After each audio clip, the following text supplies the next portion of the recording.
Well, Rachel, you know how we had, first of all, the lights directly in front of your face again, so I cannot see you, which is awesome. You know how we have eras on this podcast. You know, we had my condo era. Well, obviously you had the era with Ian before me. Yep. And then we had my condo era, and then we had your condo era. Yep. Very briefly, your past condo era that was like literally like 4 or 5 weeks. Then we had the Zoom era.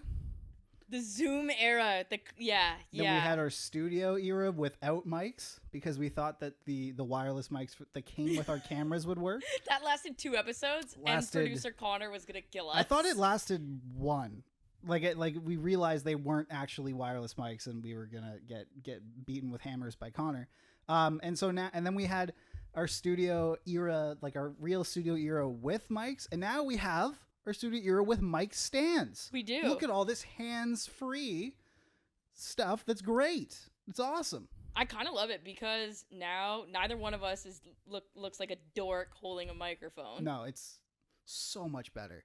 I cannot tell you. Not just to take you behind the curtain, fellow listeners. Like our lovely producer, who will go unnamed.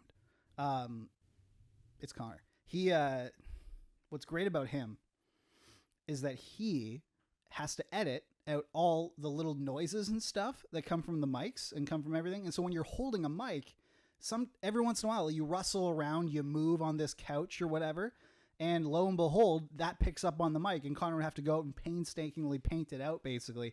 Now he doesn't have to do that as much, which is very nice. So shout out to you, Connor. I'm sure we will find a way to make your life very, very difficult, regardless. But, Rachel. Oh, we absolutely will. That is like the thing that we're experts at. Mm-hmm. Is like, we'll just get feedback from Connor who'll be like, which one of you was did like this? eating on the microphone?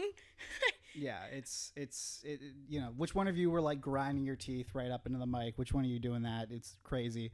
But Rachel, we talk about eras, and a big era finally closed last night because we finally, and this is to sort of, I guess, give a celebration instead. So I'm not going to say we have to talk about the stupid fucking Coyotes like I say every time.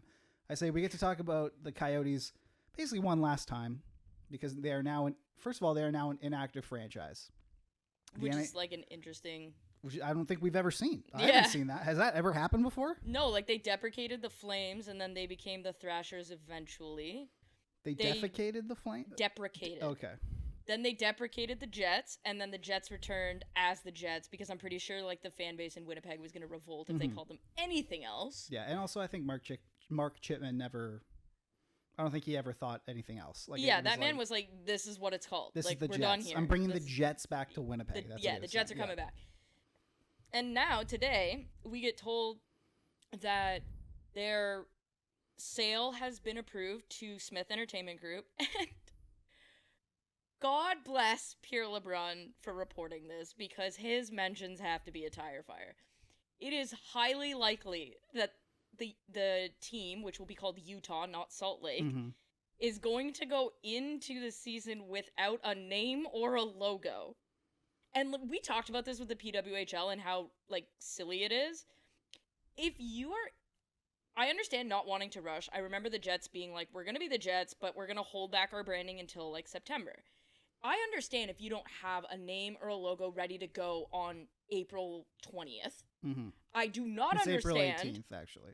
Yeah, like, I do not understand if you don't have a logo ready to go on September the 20th. Like, how, if you were so dead set on getting this franchise, you need to have, like, some level of planning. Anthony Stewart had a great point, called them the Utah Yetis, and then as a giveaway at your first home game, everyone gets a Yeti with a Utah Yeti, like, logo on it, and it's, like, a huge way to, like, get her going. Or call them, like, the Utah Ice, kind of like the Kootenai Ice, and have Yeti be your mascot. I hate both of those names. I'm going to be honest with you. I feel like Yeti would be I'm going to be real with you. Yeti, literally Utah Yetis sounds like an EASHL name. Like it sounds is it better than the Utah hockey team, which is what they're called right now? See, you know what's funny is we were chatting about this in the Dangle Navy group chat, and this is a sentence I never thought I'd ever say, but Ian Tulloch brought up a good point. God, I miss that guy. Which is crazy. No, I love Ian. But he looked at, I think it's the University of Utah, what their team name is. The Utes? It's the Utes. I know you can't steal it, but I love that. Like, how awesome would it be like the Utah Utes?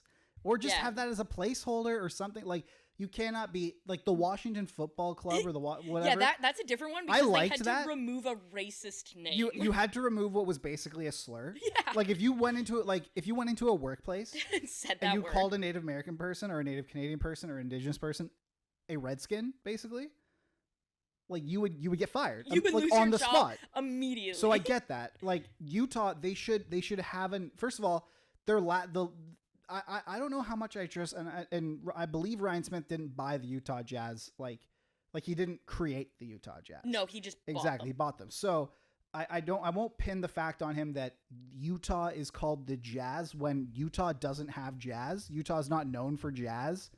Jazz, like if or anything, music for that matter. like jazz is a predominantly black form of music. It was created by black people. It was created by incredible black musicians. Utah's like the whitest state on the planet. I absolutely love jazz. Utah's I don't know, whiter ever than since Sweden. growing up, like I've loved it. And it actually makes no sense. So I don't know how much I trust. Call them the Utah Sister Wives, and I was dying. Just like Utah Soakers. You know, like do that. Like the Utah, I don't know. Like it's. By the way, I'm not sure. Have you seen? And I don't want to look. I'm not going to jump on anyone for, their religious beliefs or anything. But have you seen the? There's a TikTok series basically where a guy, he goes to BYU campus. Oh, which is like the most Mormon, and basically I follow this guy. Yeah, goes around and asks like, "What's your favorite party drink?" And they're like dirty soda and be like ginger ale. Yeah, I'm big. I'm a big Perrier guy, like all that kind of stuff. Meanwhile, I have had a rum and coke while recording this show. Yeah, like like objectively. Yeah, you're so quirky and random, Rachel. Oh my gosh, like let's. Oh, Rachel, you drank. No, I know. It's the dichotomy between like. Someone stop Rachel! She's crazy. Having a rum and coke on the pod. Wow. Yeah, exactly. I think I've done that maybe twice. Yeah. And I would have no way to tell because you drink Coke on the podcast all the time, so you could just slip some rum in there. I would have no way to tell. And I'm also one of those people you could be buzzed all the time. Unless I am Vegas level drunk, you have no way of knowing if I'm drunk because I keep it together really well until the shots start going down. Then it gets ugly. Okay. But in Vegas, that was like a different story. But like generally speaking, I try to keep it pretty like low key, honestly, because like if I'm being honest, you never know who you run into, right? Like exactly. you never know. You don't want to be that guy that gets thrown off an airplane because you're too drunk. But you don't want to be like Morgan Wallen, who like throws a chair off a friggin' balcony right next to a police officer and gets arrested. Like it's crazy. Probably bad. Like what if that would have hit the cop? Like, he'd be in jail right now. Like it'd be Now back to this. So Utah, like they won't have. Not gonna have any problems like that in Utah. I can tell you that. They will definitely. I don't know, man. Sometimes I have a couple Dr. Peppers. I get really hyper, and I start throwing chairs. It's crazy. Oh Lord. No, I don't do that because I'm a normal, well-adjusted human being. But I don't think I've ever thrown a chair in my life. Like, actually, I maybe threw a chair when we were playing musical chairs in elementary school, and it's like, all right, get that one out because it's the next round. I've definitely punched a couple drywall holes. That's for sure. I've done that. I've definitely done that. Like, I've definitely had my angsty, like, no one understands me punching the drywall hole, but I don't think I've ever thrown a chair. The Simple Plan, welcome to my life. Yeah, all that kind of stuff. But let's talk about the Coyotes. They had their final game. Josh Doan being a rookie and probably the prince of Arizona hockey, I would say, in the sense that like Shane Doan, they're all franchise all-time leaders, or franchise faces really. Shane Doan's the franchise face, regardless. He's like the most important person in the history of that franchise. Then Josh Doan went to ASU, so played in the same building that he eventually would play in. Drafted by the Coyotes, went in there, scored 2 goals in his first game. It's as storybook as possible. So it's good that he was able to at least, and it's funny because it mimics exactly what happened with his dad. His dad got drafted. Yeah. His dad played like half a season or a portion of a season with the Winnipeg Jets, and then they moved to Arizona. It's like history repeats. Like 20 odd some years later, here we go. But I also like that they asked Doan to speak after morning skate. And usually you wouldn't have a guy who's only played have a rookie speak 10 after morning skate, NHL games when this kind of stuff is going on. But because of what his family means to hockey in Arizona, I thought he was very eloquent in his answer. He didn't give the typical hockey soliloquy of cliches. Like you could tell he was very thoughtful in his answer, and I really appreciated that, and I thought that was something that could go a long way for the fans of Arizona that are kind of having their team ripped away from them through no fault of their own. Yeah. And like, it's not their fault that the Coyotes are leaving. They did not choose 4,500 seat arena. They did not choose to not pay the bills at Gila River. They didn't choose it, like, because it worked. Like, the thing that people need to realize too, or at least people forget, I don't want to preach to you. You don't need to realize anything, but the thing that people forget is it worked relatively well at the start when they were playing in the Suns building. Although there were obstructed seats, so obviously it wasn't like a fully long-term, sort of plan there. But it worked well. Like they were getting when they were in, I believe it was Scottsdale. They were or in Phoenix basically. They were getting in the Suns building. They were getting good crowds. And back when they had a good relationship with the mayor of Scottsdale. Exactly. And then they took that team and moved it to Glendale, which for that Phoenix sort of area, they were still the Phoenix Coyotes at the time. So like for that Phoenix-based fan base, that's like an hour and a half drive away, like with traffic to go see a game. So no one was going to go do it. Straight up not feasible. So no one was going to go do it. So it's like and then we go, and then they had a million different owners.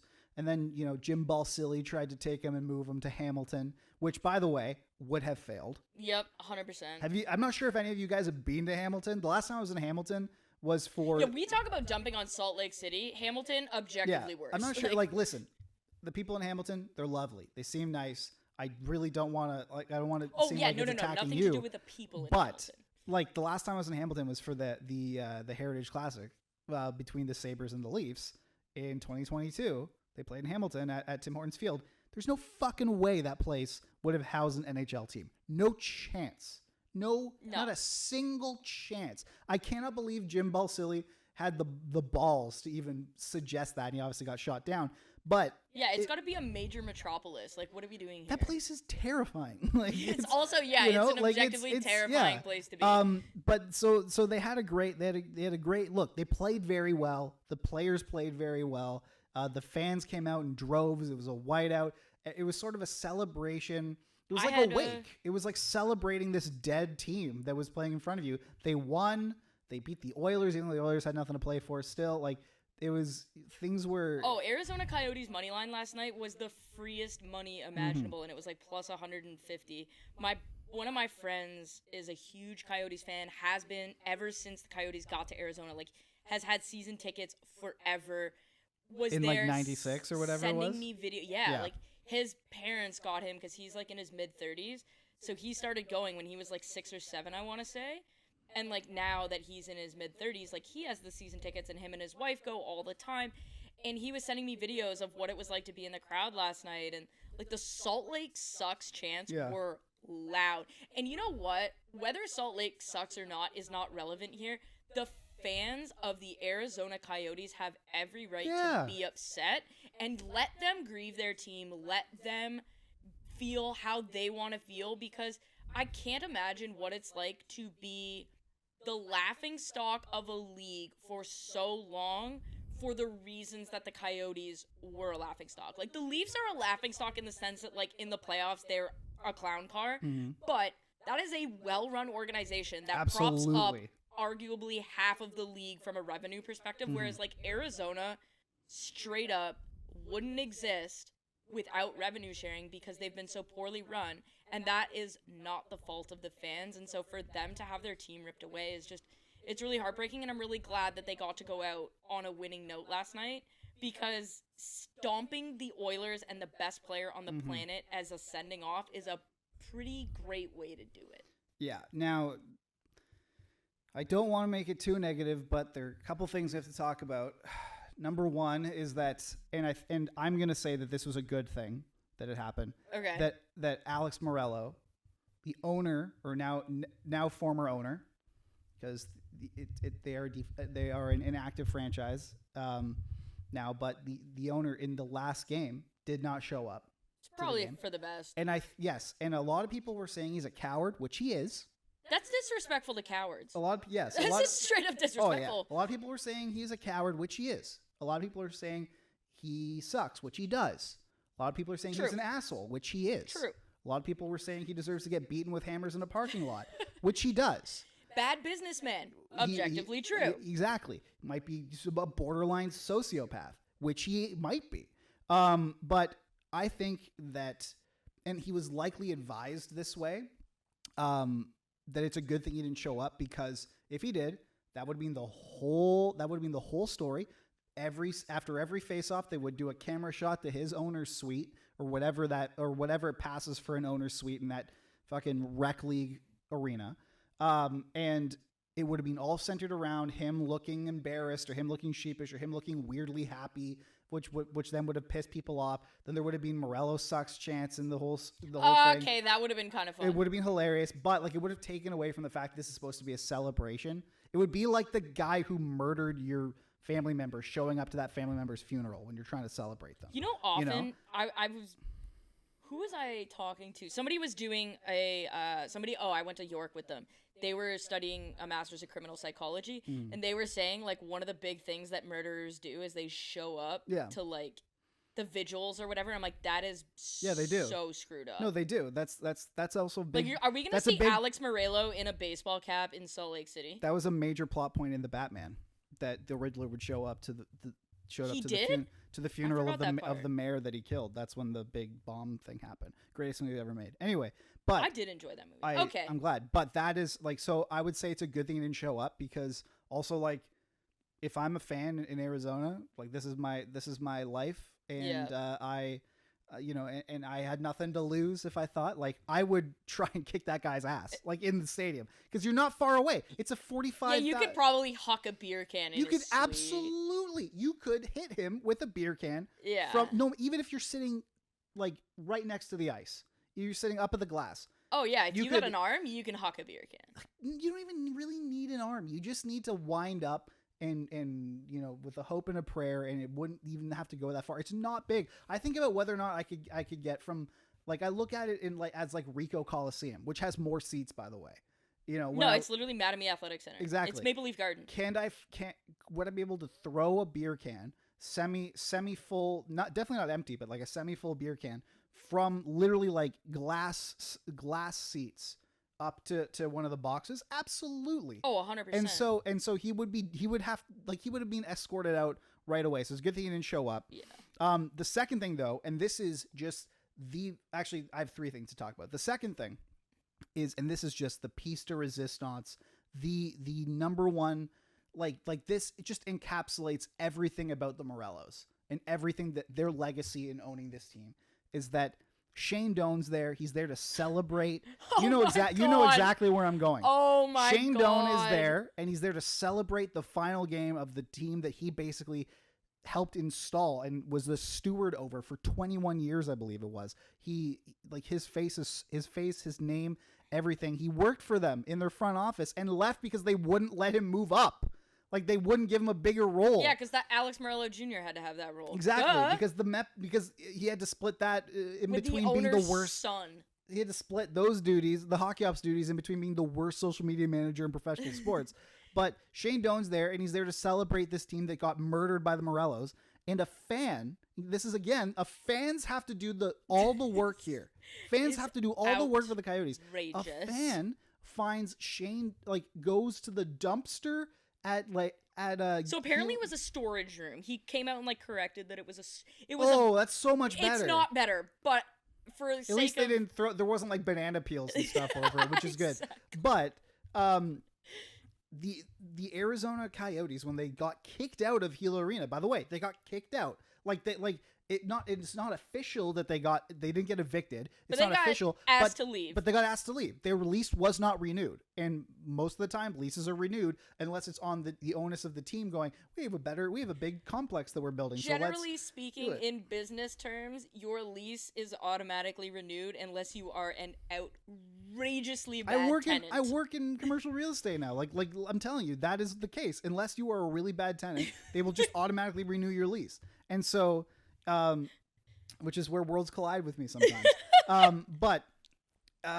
So when they got kicked out of their building, Shane Doan's jersey retirement banner, they left it there. And I saw some reports, and I think it was one guy who was like, the Coyotes, they didn't know that it was left behind. And then another reporter, I believe it's Leah Morrell from PHNX, comes on and said, nope, the Coyotes were informed that Shane Doan's big-ass banner was there, and no one went to go pick it up. Man, if that email came through, like, hey, you left Shane Doan's banner here, I would be sending someone within 5 minutes. I would reply and be like, someone so-and-so is on their way to pick it up. Thank you so much for letting us know. And it just goes to show, I think this is... Coyote Matt had to go and retrieve it. And then give it to Shane Doan, which is a great moment for him and a great moment for Doan. He gets to keep that now. That's great. And he was just so classy in accepting it. But, like, what is going through his head of, like... I would be like, are you fucking kidding me? Yeah, like, how embarrassing is it? And so, I think about that, and I'm just like, oh my gosh. What are you doing? But is that not the biggest encapsulation of what this ownership group was, where they come out and all they do is say how much we're Arizona natives, how much we love Arizona, how much hockey in the desert means to them, and when when the actions have to back up those words, it crumbles. So I think you just brought something up that like kind of hit a nerve with me. Okay. And this is kind of the only thing I'll say on it. Because then we get to talk about the playoffs. Mm-hmm. Well, actually, no. We have to talk about one more thing before we talk about the playoffs. So, you say, like, Morelos love the Coyotes. They love Arizona. They love Arizona hockey. That's what they say, yes. That's what they say. Here's the thing, and this is something that I learned over the last, like, couple years and, like, I've kind of started to, like, instill in my life. Mm-hmm. Love is not, a thing that can be thrown around. Love is an action word. Yeah. Like, if you actually love something or you have love for something, that comes through in your love actions. is a verb. Yeah, love is the act of loving something. We just found our episode title, baby. Love is a verb. There we go. You have to actively work at it in the same way that, like, in a relationship. Relationships can be tough. You're always going to have to work at things. Well, the relationship between the Arizona Coyotes and the National Hockey League and the state of Arizona and the relationship between the Morelos and everyone in sport needs work. And so they said they love hockey and Arizona or whatever. Their actions said something entirely different, and I forget who it was on Twitter. Maybe it was Abby Mastracco, who basically was like, this is the kind of thing where, as an owner, it gets you blackballed from other leagues. Yeah. So, like, the MLB is going to take notice of this. The NFL is going to take notice of this. The NBA is going to take notice of this. MLS is. So this guy, through his actions, may have sewered himself from ever being an owner of any other franchise again. And if the NHL is stupid enough to let him anywhere near one of their teams again, they're going to get exactly what they deserve. Because, and I genuinely mean when I say this, Paul Bissonnette's point last night, or multiple points that he made at the end of the TNT broadcast, were beautiful. Yeah, they were. Like, you can tell that that organization means a lot to him. And for him on national television to say, hockey can work in the desert, but it needs to be under a different owner. Mm-hmm. That is a strong message from a guy who's been a part of that organization and who works for a national rights holder. That carries weight. Absolutely. And you best believe that the NHL should be listening to that. Well, that might be the only thing they should listen to him on, but he deserves a ton of credit for what he said last night. And honestly, it came through so meaningful. Like, that guy, action verb, loves the Coyotes. Yeah, and I think Tyson Nash too. and Todd Walsh, the end of the broadcast. I mean, there. Tyson Nash Oh. did like. Tyson Nash went on that weird tangent about how Travis Boyd should have beaten the crap out of, like, it was okay for beating the crap out of Yeah. like Trevor Zegras. So I always have looked at him weirdly after that, but like whatever. But you're right. Now the last thing I want to say on this is that, and I believe this is what happened, and they deleted it. But after the game and all the festivities ended and whatnot, the Arizona Coyotes then tweet out, "We'll see you on June 27th." Yeah, they did and tweet then that they out. deleted it. June 27th is the land auction. No one wants to hear about that land auction now. Yeah, no, nobody cares. Shut the fuck up. Shut your mouth. Shut your faces. Shut your ears. Shut your eyes. Shut your nose. Shut your mouth. Nose, shut your mouth. Suffocate. There's a very unhappy dog in the hallway of anyway. But you know what I found out? Specific dog. It's probably not going to get picked up on mics, but anyways, there's a dog who lives across the hall from me. It's 16 years old and it's blind. It's not going to be around for much longer. Yeah. But it's also the yappiest thing ever. Yeah. Which honestly, grumpy old man dog. Fine. Yeah, but yeah, little yapper. No thanks. All right. But yeah, so it's a good thing. Listen. Let's talk about the Yoffs. Well, not yet, because the Sabres fired Don Granato. Okay, so I don't want to spend a ton of time on this. We're not going to. I love Don Granato I do too. as a development coach. I think he did a fantastic job developing the Sabres to where they're at. I wonder if Don Granato is the coach that, like, gets your young players developed and then you hand them off to a different coach to get them sort of over the hump. So knock Columbus. Yeah, actually, knock Columbus. That's what I said. Knock Arizona. You Knock mean Ottawa. No, I love Andre Tourigny.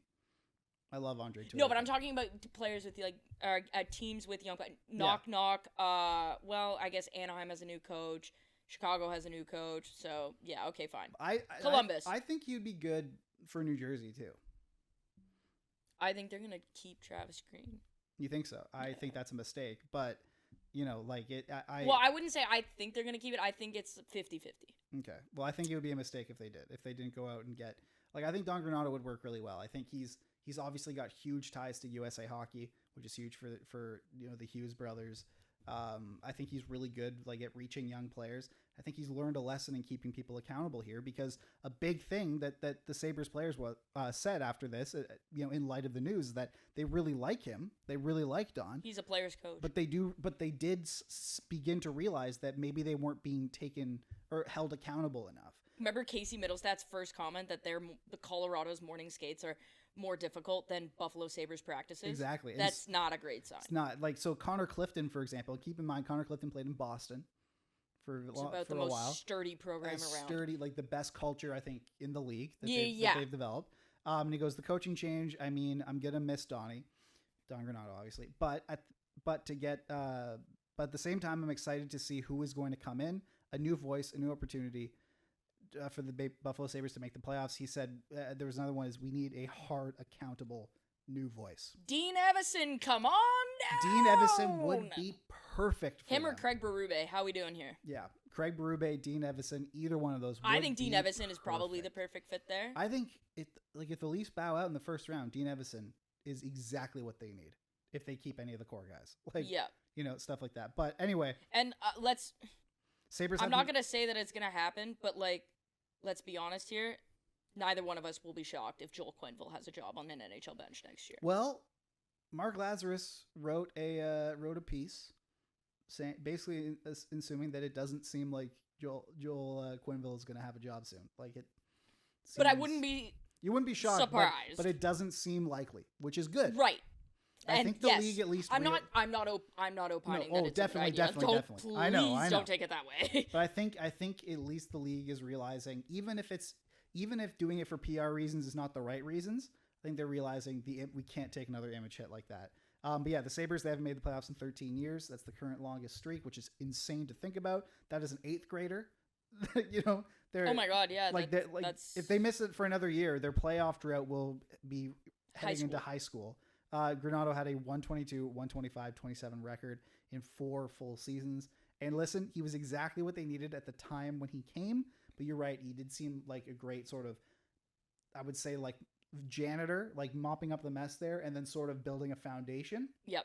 But then someone else will take more. He's a good foundation guy. And you know what?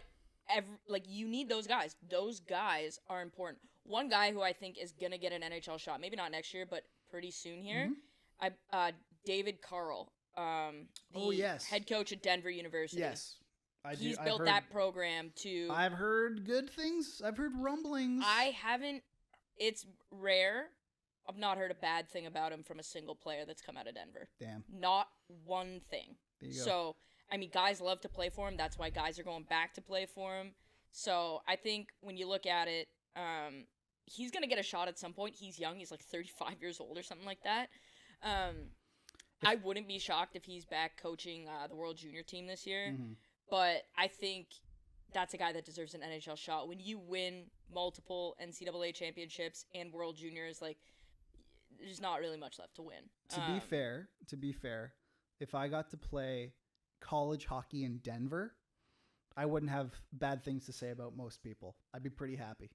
But he's a very good coach. Like I've heard his recruiting practices, apparently how he deals with families, how his players are treated, and most importantly, from the people on like the college hockey circuit, he actually holds those guys accountable to be good citizens in the community. Good, which is exactly and I what think you need. that's very important. Very important. All right, Rachel, let's talk about the Yoffs. The Yoffs, bruh. We're gonna do Eastern Conference this week. We're gonna do Western Conference today. Eastern Conference today. Western Conference on Monday. Or Tuesday. Well, it'll drop Tuesday, but we're going to do it Monday. Yeah, exactly. So why don't we get started? Panthers, Lightning, the Battle of Florida. Florida man versus Florida man. Two places that I've been to way too many times in the past 2 years for work. Whether it was the All-Star game, whether it was the Stanley Cup final, whether it was the Cup final and all that. I never want to go back to either of these two places, but they're playing each other. What we're gonna do is we're gonna go through. Rachel and I are gonna give each other our series predictions. What we think the X factor is gonna be in the series. Give our MVP pick, and obviously there'll be analysis thrown in there as well. Rachel, yeah, we got stuff up on Instagram. Series prediction. Yeah, so season head-to-head, Florida leads 2-1. Mm-hmm. So I want this series to be what the series a couple years ago was, which was just like an all-out melee. Yeah. And I think given the characters on both sides of the matchup, there is a propensity. No Radko Gudas though. Matthew Tkachuk and Nick Cousins exist, I know, my guy. But Radko Gudas, there was. I'm sure they'll figure out a way. Certain je ne sais quoi about his shithousery. So there's a couple of things here. Florida has the best 5-on-5 goals against per 60 in the league, 1.88, which is astonishing. That is so good.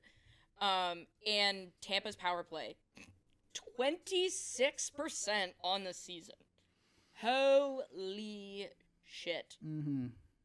So I would say from that perspective, the difference is Andrei Vasilevsky was human this year, and Sergei Bobrovsky had another good year. But we've all seen what happens when Sergei Bobrovsky turns into a pumpkin. Yep. It's bad. Yep. I'm not saying that that's going to happen. But it can happen. I think the X factor in this series is how will Tampa's defense handle Florida's depth? That is going to be the X factor. If Bobrovsky blows up, Florida doesn't have a chance. Yeah. Because Kucherov and Point and Stamkos are going to score at will. But no Sergachev is tough. No Sergachev is tough. That's a big one. That is a big one. So yeah. So give me your thing. I'm gonna give me your prediction. Florida in 7. I have Tampa in 7. Yeah, I think this is 7. I think this is going 7. This is definitely. I know we said this about last year. This is definitely the weakest Tampa team we've seen. And yet, are either of us going to be surprised if they win? Absolutely not. I'm picking them to win, so I would not be surprised. I have a bet on them to make the Cup final. That's wild, but I can see that hitting. Because if Andrei Vasilevsky does his shit, that's my X factor and MVP is I think that when you go into the playoffs, we've seen it so many times, a good goalie can turn a mediocre team into a contender, and so Andrei Vasilevsky is at his peak, the best goalie in the league. Is he good? He's very, very, very right? good. He's arguably the best goalie of this current generation. He's yeah. up there with Carey Price. Certainly in the playoffs, he is. Yes. He's battling out with Carey Price. Carey Price doesn't have a Stanley Cup. Andrei Vasilevsky has 2. Well, okay, so Carey Price also had a garbage pile and still got his team to the cup final, that is honestly, I look No back cups. at that COVID cup run and I'm like, the fact that Montreal I can't team believe that. Like, got to the cup final against Tampa is astounding. well, even like if you look at the teams that they beat along the way, like the Leafs, They had no business beating the Leafs or the Jets, frankly. no business beating the Leafs or the Jets or even Vegas. Or Like, Vegas. It's yeah. crazy. Like, it was but, nonsense. Yeah, and Vasilevsky's my MVP pick. Like, absolutely, go. he is like I I could just totally said. see that happening. So I think that, like, I'm not saying that Bobrovsky's going to melt down, but there is a chance that Bobrovsky turns into a pumpkin. He's a very volatile goalie. If he falls off, they're screwed. I think Vasilevsky, there's a chance that he can go from being, like upper echelon to, generational in a heartbeat. And I think he can turn it on. All right, Rachel. Who's my MVP? Who's your MVP? Sasha Barkov. I think Yeah. when you look at it, that line, him and Sam Reinhart, two of the best defensive forwards in the league this year. Florida is so deep up front and Tampa isn't. If Barkov and Reinhart are able to effectively shut down Kucherov, which basically means keep him at a point a game and nothing more, I think that's going to win them the series because Tampa basically, like, they don't have the horses to compete down the lineup that they used to have and that Florida has right now. Like, Florida has Vladimir Tarasenko on the third line. Mm-hmm. Like, that's crazy town. And he's so, fit in really well with them. Yeah, they got Carter Verhaeghe coming back now. Like, I think Sam Reinhart and Sasha Barkov, but specifically Sasha Barkov, because he is going to be tasked with shutting down that line. I think if he can do that and score, they're going to be a huge issue. He's also motivated because he didn't have a great offensive playoffs last year. No, he didn't. He was fantastic defensively. Defensively, but he didn't have a great offense. So he's going to be wanting to get chip in a bit more. Yeah, I think so. Okay, moving on. Rangers and Capitals. Rangers are playing literally by definition the worst playoff team in ever make the playoffs. To ever make the playoffs. Minus 37 goal differential. I want you all to wrap your heads around that. Do you want to know a fun fact? I would love to know a fun fact. If we look at goal differential, there are only two teams in the Eastern Conference that have a worse goal differential than Washington. Montreal and Columbus. They have a worse goal differential by 11 than the Ottawa Senators, who were minus 26. And a fun fact about somehow loser points. And a fun fact about the Senators, Rachel. Fun fact with the Senators. They fucking suck. Yeah. So that's pretty bad. It's not great, obviously, but hey, loser points are cool, right? Now I have. Whereas like Pittsburgh had a +4, Detroit had a +4, the Islanders. I believe Philly had a +1 at the end of the day. I'm not 100% sure, but most of the teams that were on that bubble had plus. I'm gonna check that right now. But okay, you look at this series, they're gonna get curb stomped. So I actually have them. I have the Rangers in 5. Yes. And the reason why I didn't go for a sweep here is because the Rangers, although they won the President's Trophy this year... the Flyers were minus 26. Oh, well, then I'm fucking stupid. But the thing about the Rangers is that although they won the President's Trophy this year, they really seem to have turned a corner. They were playing very well under Peter Laviolette. This team is very good at shooting themselves in the foot occasionally. Like, they're very good at just kind of like tripping over their own balls, as I like to call it. Or sitting on their own balls, as I like to call it. And so I believe that they will bungle a game. They will likely be up 3-0, and then it'll be 3-1, and then they'll make it 3-1, and then they'll be like, all right, guys, let's pull it together and just beat the shit out of them. But yeah, I think I'm going Rangers in 5.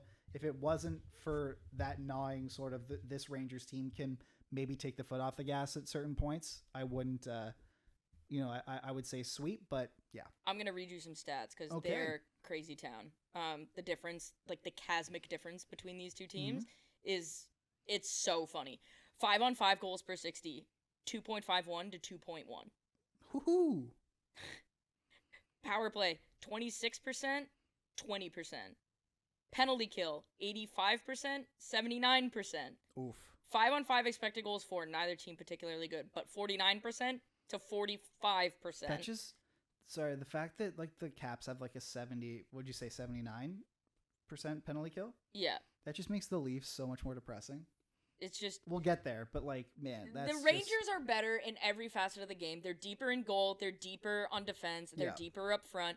Their stars are there are, because let's face it, Alex Ovechkin can still score goals, but he is totally, That's all he does. that's pretty much what he Yeah. does, right?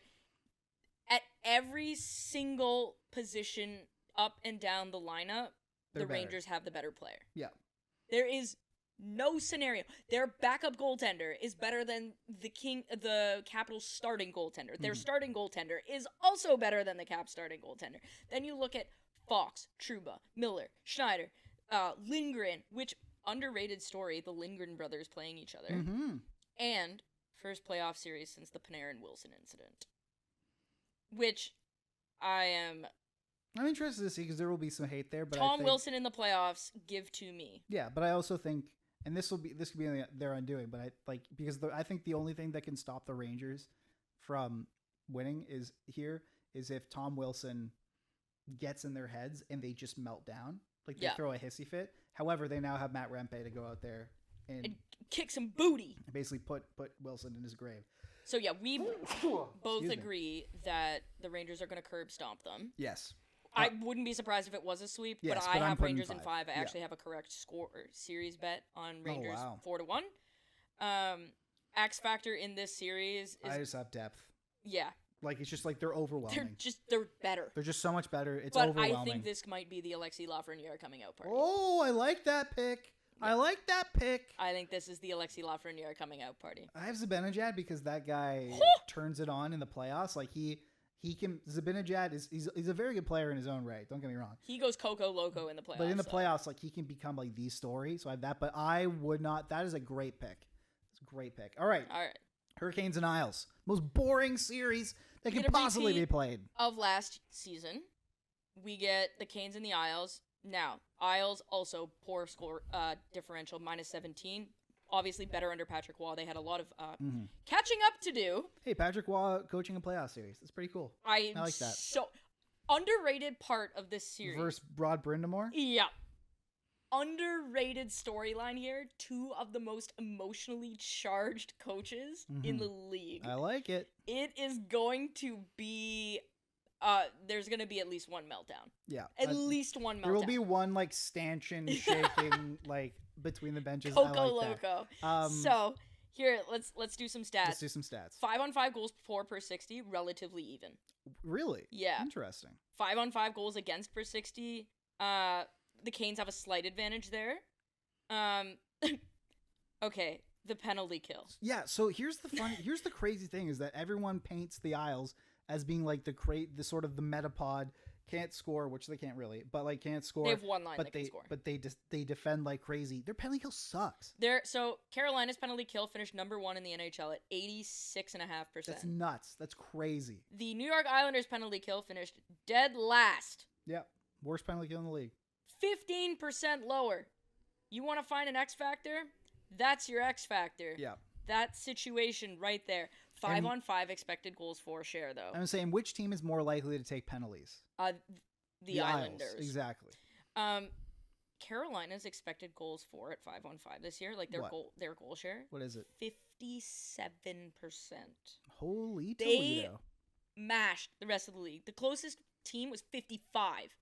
Like, and they were hilarious. The Islanders, respectable 50%. It was better than the Rangers. Holy guacamole. And both teams have normalized PDOs. So both good. coming in on like kind of equal playing fields. I think the difference with Carolina this year is they have that scoring depth. You look at it, Marty Necas on the 3rd line, Andrei Svechnikov on the 2nd line, and then Jake Gensel on the 1st line with Aho and Jarvis.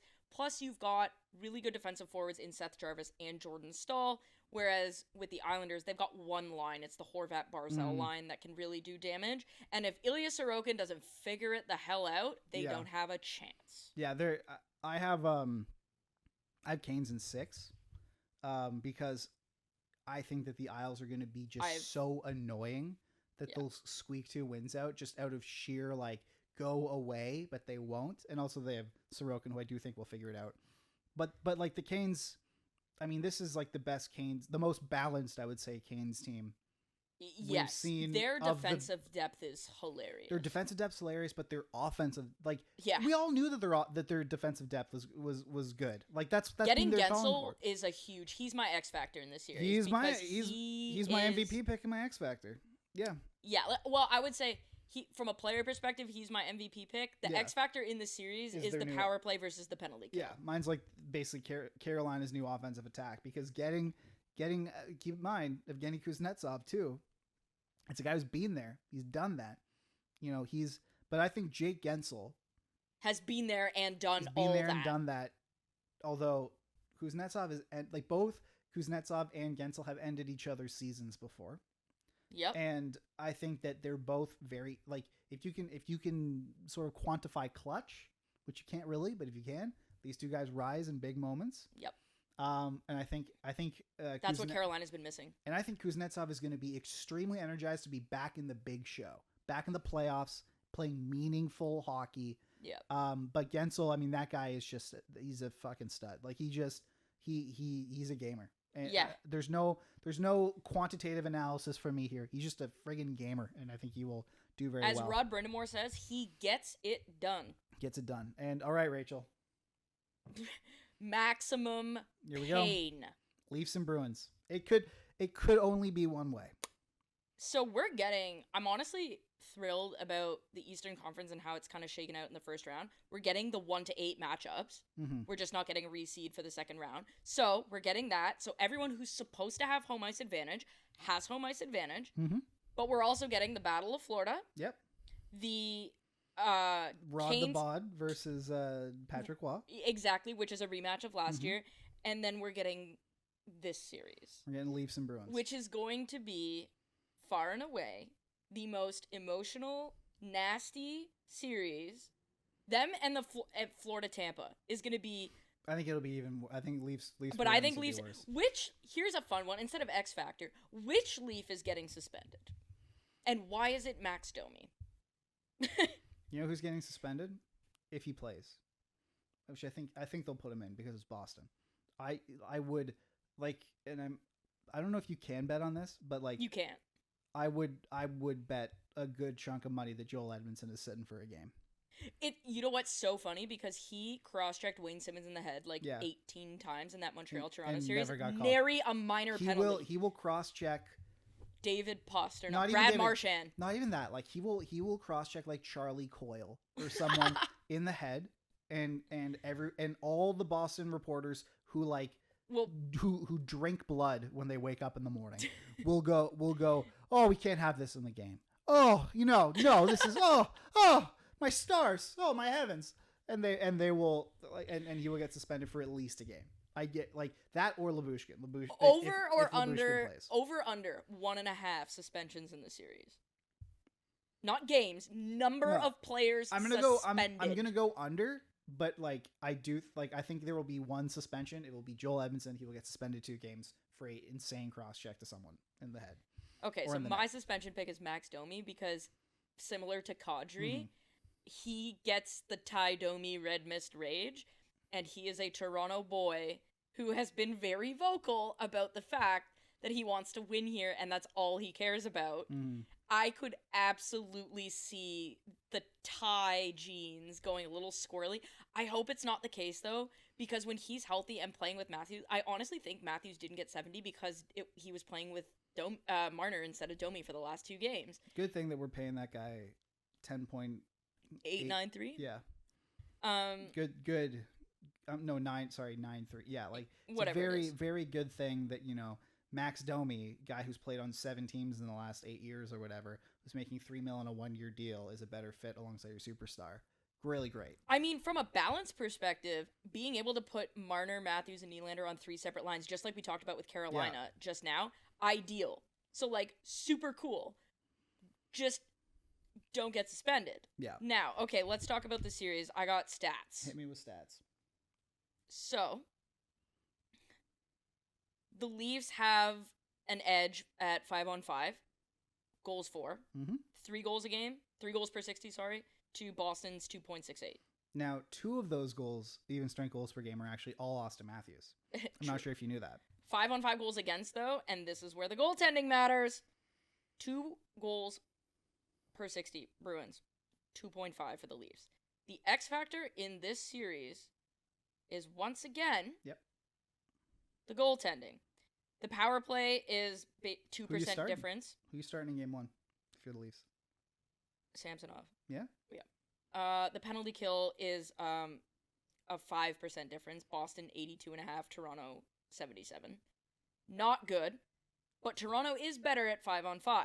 Mm-hmm. So here's the deal, and I was talking to a couple of people in Boston, and I was talking to a couple of math nerds that work in Toronto, and the general consensus here is Toronto is the better team in terms of Austin Matthews better than Charlie Coyle. There is one Boston forward that's better than it's David Pastrnak. Exactly. Yeah. You would take a number of Toronto forwards over anyone on Boston, save for Pastrnak and maybe a couple for Marchand. Yeah. But outside of that, Charlie Coyle and Pavel Zacha, there is no scenario where the Leafs should lose that battle. So where they're going to come undone is goaltending and between the ears. So I polled 10 people that are in and around both the Leafs and the Bruins, 5 each. 7-3, they said they think Toronto's winning. And the most common answer was Toronto in 6. And I said, what if it goes 7? And every single one of them said Toronto cannot win in 7. So if Toronto doesn't win in 6, they're not winning in 7. So if it goes to 7, just pack it up. Thanks for coming. I have the opposite. You have Toronto in 7? I have Toronto in 7. I think they will crazy. I think they will finally slay their demon, and because they have a lot of guys who have not been around for those disappointments. Domi wasn't around. Bertuzzi wasn't around. I even think like Edmondson not around. Edmondson wasn't around. I think even Giordano not around. Yarncroke wasn't around. Guys like Reeves that. not around. Ryan Reeves not around. Stuff like that. Connor Dewar, even guys like that. I think that this is eventually, just mathematically, eventually you face an eliminate. You face a do even or die. Matthew Nyes hasn't been around for that. Matthew Nyes, all that, but eventually he won around in his first year. He's won exactly. for one. It's crazy. The guy knows nothing but winning. But eventually, if you walk into the same situation against the same team in the same constraints, possibly even the same building, not possibly. That's a house of horrors in the same building. They've never they're always. They cannot win at the Garden. In TD Garden, Game 7. Eventually, you are pulling it out, and on top of that, and I know that the players don't know this, but just in terms of the universe, the vibes. Mm-hmm. This is Jack Edwards' last year. He says retiring after this year, which is why I'm they're gonna go on a run. But would it not be the most poetic thing in the world if the Toronto Maple Leafs end Jack Edwards' career by knocking the Bruins out? Last ever game. Oh my God. I think it just lines up too perfectly. Again, there's no mathematics behind that. That's just pure vibes. But it lines up too perfectly. Mathematically, my model has it at 51-49. For who? For the Bruins. Just because of home ice. If Toronto had home ice, it'd be 54-46 in favor of the Leafs. I think eventually... Because the Leafs, team strength-wise, are better, but because Boston has home ice, it flipped. Yeah. I think eventually, if you walk into the same situation enough times, you're going to eventually come out on top. Then here's your question then. Mm-hmm. They lose in 7. I kill myself. Okay. They lose in 7. Yeah. Who goes? Marner. Without a doubt. Keith? Expiring contract. Keith's gone, for sure. Keith's gone. I would say Malhotra, Chinoth, they're gone. You keep Guy Boucher, though. I think you keep Guy Boucher if he wants to stay. Yeah. But I think you and I both agree. Marner's gone. They lose in the first round this year, substantial changes are coming. Marner is for sure gone. For sure gone. I honestly think there's a chance Brendan Shanahan's gone. The MLSE has a new CEO. Keith Pelly, yeah. He's in there, and he's not a shy man. He demands a lot. If they come in and they blow it, Keith's gone. I think Brendan Shanahan might be gone. Like Marner is for sure gone. He's But going. he's got a no move. I know, but like you figure it out. Oh, there's places he'll want to go. Yeah, like you be like, we'll trade you. I think kind of what I'm getting at here is like he's got a new move, but you don't want to overreact to a playoff series, but at some point, no, the sample size is now this is big not enough overreacting. that This it doesn't is almost, fucking work anymore. This is not overreacting to one playoff series. Like how many? If you lose to the Boston Bruins for the third time in 6 years in the first round of the playoffs, you're done. With the exact same core, you're done. No more of this. It's been almost a decade of this core. Like it's been 8 or 9 years. You have to. At some point, You're gotta done. get it done. Exactly. You have to get it done. And so, like, if they lose, like, they will go to Marner and they will say, "Listen, I know you have a no move, so you can dig your heels in or whatever. Like, we will make life difficult for you, basically. Yeah. Like, you're going into the last year of your deal here. You know what? I think it depends. Because I think, let's say, he's been not great in the playoffs. He's been fucking awful in the playoffs. No, he's not been not great. He's been terrible. Let's say they lose to the Bruins, but Marner has 2 points a game, and it was really just the goaltending that was, like, horrendous. Like, if Matthews scores 7 goals in 7 games, and Marner has 12 points, and Nylander has 10 points, and, like, whatever, then you can sit here and you can say, it truly was not on them, because if the Leafs are giving up 5 goals a game, there is nothing that any of those guys can do. I don't care. Right? But at some point, the construction of the team is not good enough. Yeah, I don't care. Like, I don't care. And you finally have a GM who isn't tied to many of these players. What I'm interested to see... Brendan Shanahan's gone if they lose in the first round. What I'm most interested to see is how the guys that Tree Living brought in perform in the playoffs. Because that's the reason they were brought in. Right. Joel Edmondson, Max Domi, Tyler Bertuzzi, Ilya Lyubushkin. Oh, God, that's so scary. Because we already know Jake McCabe is good in the playoffs. Morgan Riley turns into a crazy metapod in the playoffs. No, he doesn't turn into metapod. Or sorry, what is the Pokemon that is like... This all defense? That's like crazy psycho when they evolve. Oh, it's Gyarados. Thank you. He turns into a Gyarados in the playoffs. He's no Magikarp in the regular season either. He's pretty good, but he is Gyarados. He goes nuclear in the playoffs. It's nuts, right? Nylander's always been good in the playoffs too. Nylander always. That's the thing that he's Teflon because he just doesn't read anything. He genuinely doesn't give a fuck. Nylander just stopped giving a shit for the last week of the season, the last 2 weeks. I actually don't have a problem with. I don't have a problem with that either. You're not going to change your seed. So he's like, I don't care. If you're point per game in the playoffs, nobody's going to give a crap about your high stick in game 82 because it doesn't mean jack fuck. And he will be jack fuck. And he will be though. Like, but at this point, like, I genuinely, it's been 8 years. I believe this is the 8th year. Of the same core doing the same things, and we've seen contract holdouts, we've seen milking as much possible value as you can get. We've seen agents and dads agents, dads, handlers, security guys, like all the bullshit. At the end of the day, I don't care if Mitch Marner goes out and he scores like a hat trick every single game. If they still lose, you're fucking gone. And I don't care. I don't care. Mike doesn't care. I want to say don't necessarily I'm done agree with that. because something in the construction of that team is flawed. And yeah, I think you have to go find a goalie at that point. Like, you need to trade for like Jacob Markstrom or somebody of that ilk. Is Markstrom not a free agent this year? No, next year. He has 1 year left.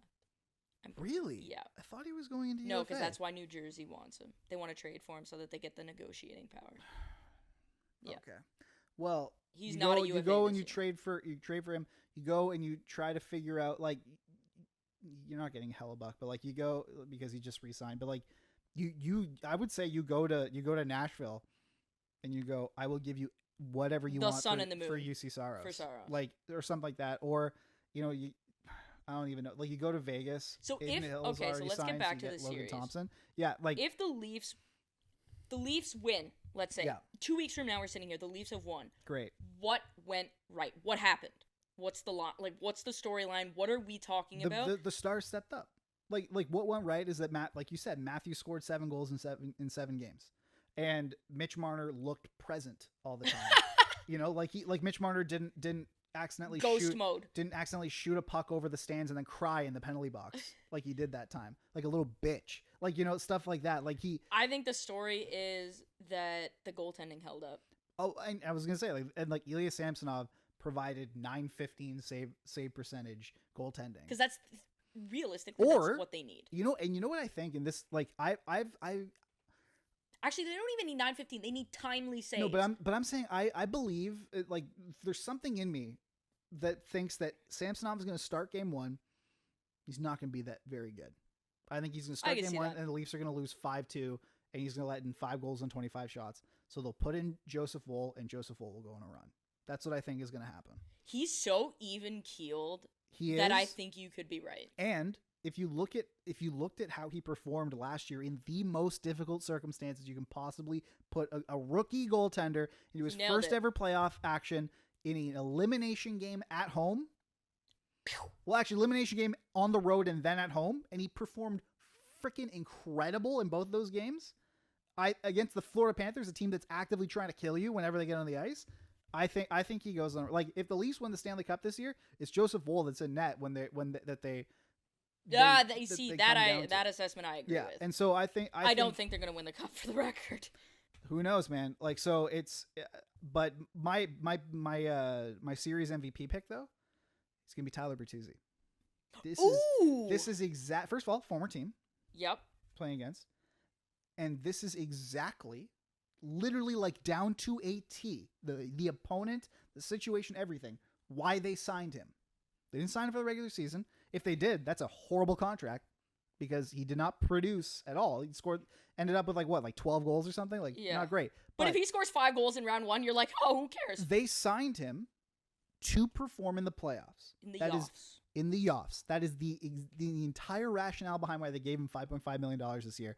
Same thing with Max Domi. But Tyler Bertuzzi has always performed in the playoffs. And even last year, in the terrible collapse that the Bruins did against the Panthers. He was good. He had 10 points in 7 games. Yeah, he was good. He is my he's not my X factor because obviously the goaltending is the X factor, but he is my MVP pick. If the Leafs end up winning, he is their series MVP because he chips in like 6 goals. So we agree 9 that points. Generally speaking, the goaltending is the X factor here. Yeah, my player X factor, and I hate that this is the X factor, but he can't not be. Marchand, Bradley. That guy, he said today he was a Leafs fan growing up and that Darcy Tucker was his favorite player. I'm like, well, that tracks because you're basically modern-day Darcy Tucker. I could tell that just by looking at him. Not even on the ice, by the way he stands. If we're sitting here in 2 weeks and the Leafs lose the series, it's because Brad Marchand and David Pastrnak were they were on their shtick. Mm-hmm. They were, whether it is David Pastrnak sniping 8 goals, or it's Brad Marchand who is getting under the skin and causing red mist rage and causing suspensions and all that nonsense, that's the guy. I think the likes of, I know Domi gets red mist, but he's never been stupid in his discipline. Yeah, he doesn't have a ton of supplemental discipline under his belt. Neither does Tyler Bertuzzi.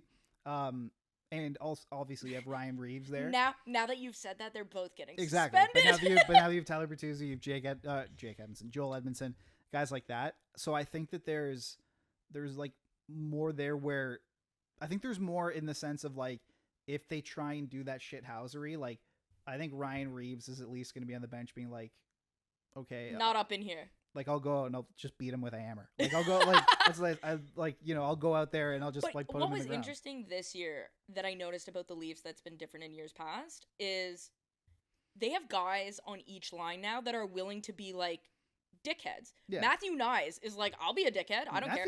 Tyler Bertuzzi is a grade A dickhead, and I love it. Max Domi can do that. And then obviously Ryan Reeves, obviously, and then on defense, Jake McCabe, Joel Edmondson, apparently Morgan Riley. Like Morgan Riley, apparently Morgan Riley, like is like the most vicious and violent hockey player who's ever played. Got stuff like that. But I think part of that could help. Absolutely. Because you're going in. They're much more. This series is going to get played in the alley. Yeah, they're much more like weathered, like worn and weathered, and like And I even think resilient. like Matthew's willingness to engage in stuff now. Yeah. Like he's not remember before how he would be grabbed and he'd be laughing and smirking and Don Cherry would hate it? He used to think he was above it. I think he's realizing he's not above the shithousery now. Like he saw Nathan McKinnon he has to get his hands like, dirty. I could do that. Yeah, I think he realizes he has to get his hands dirty. But no punching. The gloves stay on in the playoffs, Austin. Yeah. They stay on. But like he fought Steve.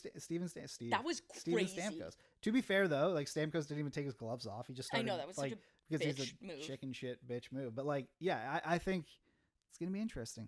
I'm so excited for the first round. The first round of the NHL playoffs. It's always the best. Well, it's the best because we have like the playoffs are kicking off. The NBA playoffs are kicking off. MLB just kicked up. The NFL draft is about to happen. Okay, so quickly, it's awesome. So we got two series in the West, which we're gonna do the full West preview next week. But we know Colorado and the Jets are playing, which is gonna be a crazy series. It's gonna be great, yeah. And we got the Preds and the Canucks. Quickly, yeah. What series are you most looking forward to? Oilers Vegas. Oh man, if that happens, that's gonna be so hot. Who's your cup pick right today?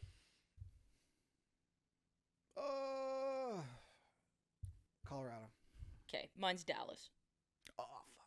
No, I'm still sticking with Colorado, but Dallas. It's for me. I was between Colorado and Dallas. Who's your Conn Smythe pick? Nathan McKinnon. Fair. Who's yours?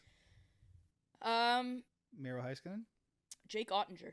Yeah, I can see that. I can definitely see that. If Jake Ottinger is, quote, on his shit... Yeah, you know what? That's going to be a problem. The thing is, the Avs don't have the goaltending. But then again, they didn't have the goaltending when they won the cup anyway. So, like, who cares? Yeah, but when Nathan McKinnon goes Coco Loco, it doesn't even matter. Well, yeah, and you have, like, Cale Makar, and you went out and got Sean Walker just for fun. Like, you know, stuff like that. Like Devin Taves. Yeah, you have Devin Taves. But I'm saying, like, you just went out and you got Sean Walker for fun. You know? Like, you didn't need him. Casey Middlestat for fun. You got Casey Middlestat. Like, that was their biggest downfall was, like, oh, no second-line center. Yeah, Casey Middlestat's been fine there. You know? Like, it's stuff like that. I even I like Yakov Trenin. Like, he's a good pick. He's great for the playoffs. Stuff like that. So I'm excited. Man, if we get an Oilers Vegas series, that'd be awesome. But Oilers Vegas is looking like it's going to be very likely. I selfishly want Oilers LA. I might have even took if I was a riskier man, I would have taken Vegas to repeat. I could see that because Hurdle's back and playing. It's the playoffs now. Obviously, you have Stone. Like, that's a really we don't know how healthy he's gonna be. No, but he's activated. Right, but like, let's call it what it is. Yeah. He's probably shouldn't be. Yeah, but he is. Probably shouldn't be. It wouldn't be the first player in, like, again, I was on the ice for Colorado specifically. And dude's obviously playing with Vegas. But like I saw Valerie Nichushkin's like significant other have to push him from scrum to scrum because he could not move his foot. Yeah, like the adrenaline had worn off and he could not move. And so she had to like literally push him like an old person in a home. Like, it was crazy. Either way, we're getting some unbelievable first round series, right? We've got Florida, Tampa. We've got Toronto, Boston. We've got Colorado, Winnipeg. Mm-hmm. Whoever the Oilers play, whether it's the Kings or the Vegas, and I think underrated, the Canucks and Preds is going to be. It's going to be great because you got Saros, Demko, and you know what too. And you know why too. Sick. I've been seeing a lot of Canucks fans like when they locked in the Preds as their opponent. I saw a lot of Canucks fans going, "Sweet, we have a first round bye." Oh no! And I think you can't be talking like that when you haven't made the real playoffs. And but the number one thing with Nashville, that I said at the start of the year, and keep in mind, I had terrible preseason predictions, but this is the one that I think might be my one saving grace, is that Nashville, they might not make the playoffs, but if they make the playoffs, they can do some serious damage because that is a lineup, a roster that is like designed for playoff hockey to wear you down. And that building fucking sucks to play in as an opponent. That is a rowdy building. Ryan O'Reilly is now like a point per game player again. He's one of the best two-way forwards or two-way players in general in the league again. He's at full strength. He doesn't have to deal with a broken foot and then also a broken finger like he did with the Leafs last year. He's going to make some noise. Luke Schen's going to make some noise. You have UC Saros, Roman Josi, Philip Forsberg. That's going to be a really good series. It's going to be good. But Vegas Oilers, I want that to happen so bad. Anyway, that's the end of the show. Subscribe to us on YouTube, Twitch, Instagram, Twitter. any sort of podcatcher you can possibly find, and also donate to Jumpstart, our charity of choice. Jumpstart helps economically disadvantaged kids play team sports, which is extremely important to Rachel and I, and something that we care about very deeply. All the links for any of the donations will be in the description of this episode. So if you are able to, please follow that and donate. And we will see you on Tuesday.